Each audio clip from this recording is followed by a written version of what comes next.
ನಮಸ್ತೆ. ಇವತ್ತು ನಾನು ಡಿಫ್ರೆಂಟಾಗಿ ಪಾಲಕ್ ದಾಲನ್ನು ಮಾಡಿಕೊಡೋದು ಹೇಳ್ಕೊಡ್ತೀನಿ. ಒಂದು ಸಲ ಟ್ರೈ ಮಾಡಿ ನೋಡಿ, ಟೇಸ್ಟ್ ತುಂಬ ಚೆನ್ನಾಗಿ ಬರುತ್ತೆ.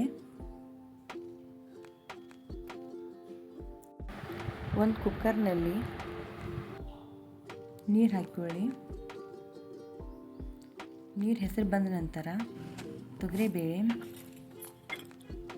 ಪಾಲಕ್, ಬಟಾಟೆ, ಬದನೆಕಾಯಿ, ಈರುಳ್ಳಿ, ಟೊಮೆಟೊ,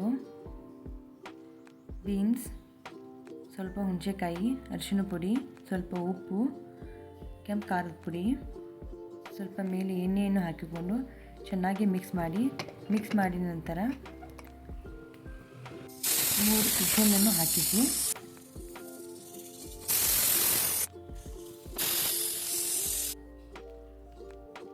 ನೋಡಿ, ಹೀಗೆ ಕುದ್ದಿರ್ತದೆ. ಹೀಗೆ ಸ್ಮ್ಯಾಶ್ ಮಾಡಿಕೊಳ್ಳಿ. ನಂತರ ಒಂದು ಬಾಣಲೆಯಲ್ಲಿ ಎಣ್ಣೆ ಹಾಕಿಕೊಳ್ಳಿ.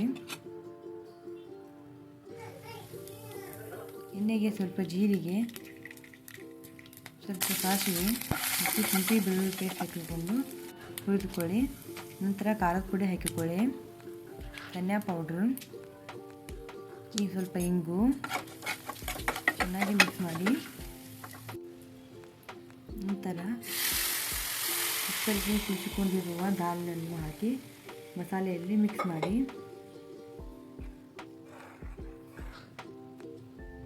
ಈಗ ಸ್ವಲ್ಪ ಸಕ್ಕರೆ, ಸ್ವಲ್ಪ ಉಪ್ಪು ಚೆನ್ನಾಗಿ ಮಿಕ್ಸ್ ಮಾಡಿ. ಕೊನೆಗೆ ಕೊತ್ತಂಬರಿ ಸೊಪ್ಪನ್ನು ಹಾಕಿ ಮಿಕ್ಸ್ ಮಾಡಿ. ಮುಚ್ಚಳ ಮುಚ್ಚಿ ಒಂದು 5 ನಿಮಿಷ ಬೇಯಲು ಬಿಡಿ. ಈಗ ಸೂಪರ್ ಆದ ಟೇಸ್ಟಿ ಪಾಲಕ್ ದಾಲ್ ರೆಡಿಯಾಗಿದೆ. ಇದಕ್ಕೆ ಚಪಾತಿ ರೆಡಿ ಮಾಡ್ಕೊಂಡು ಗೋಧಿ ಹಿಟ್ಟು, ಉಪ್ಪು, ಎಣ್ಣೆ ಹಾಕಿಕೊಂಡು ಚೆನ್ನಾಗಿ ಮಿಕ್ಸ್ ಮಾಡಿ ಸ್ವಲ್ಪ ನೀರನ್ನು ಹಾಕಿ ಹಿಟ್ಟನ್ನು ಚೆನ್ನಾಗಿ ನಾದಿಕೊಳ್ಳಿ.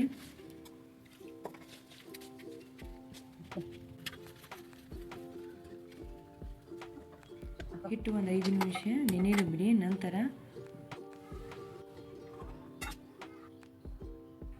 ಸ್ವಲ್ಪ ಕೈಗೆ ಎಣ್ಣೆ ಹಚ್ಚಿಕೊಂಡು ಚೆನ್ನಾಗಿ ಹಿಟ್ಟನ್ನು ನಾದಿಕೊಳ್ಳಿ.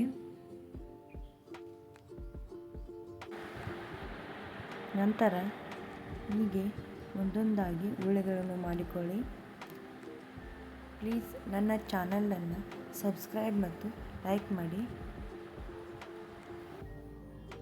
ಇಲ್ಲಿ ನಾನು 4 ಪದರದ ಚಪಾತಿಯನ್ನು ಮಾಡ್ತಾಯಿದ್ದೀನಿ. ಹೀಗೆ ಮಾಡಿಕೊಳ್ಳಿ.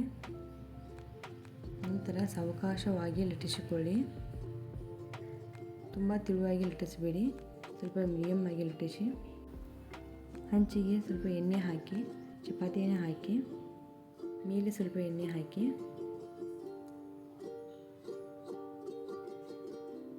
ಚೆನ್ನಾಗಿ ಬೇಯಿಸ್ಕೊಳ್ಳಿ.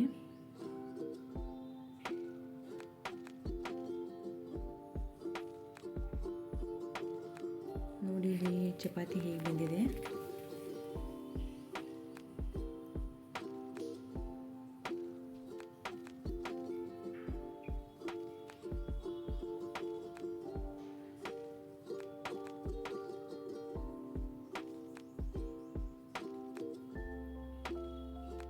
ಈ 4 ಪದರ ಚಪಾತಿ ತುಂಬ ಮೆತ್ತಗೆ ಆಗುತ್ತದೆ. ಈಗ ready palak dal with chapati.